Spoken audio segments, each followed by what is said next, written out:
New construction in Fort Worth, like the Hewlin Mall, is viewed by city tax officials as a veritable gold mine which will produce more than $100 million worth of new assessment on the city tax rolls next year and allow a 3-cent tax rate reduction. But the other half of the tax story is what has happened in Fort Worth residential neighborhoods like this one. For residents of the southwest quadrant of Fort Worth, taxes will be going up, not down, next year.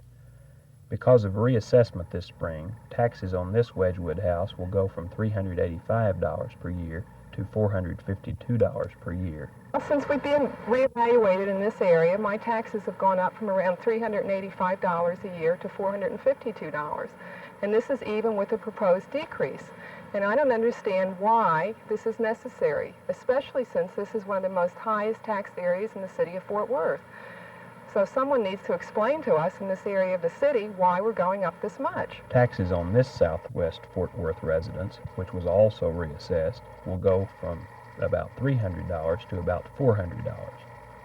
The news in last night's paper really held no charm for me after getting the news in this piece of paper from the city of Fort Worth.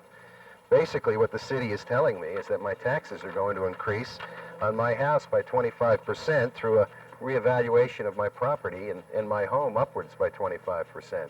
So 3 cents per $100 assessed value means that the city plans to reduce my taxes by $4 this coming year, and yet the 25% reassessment means a $100 increase. So overall, I have a net increase of taxes. I'd rather they take the money and instead of giving me the $4 reduction, put it into some city services that could use some attention.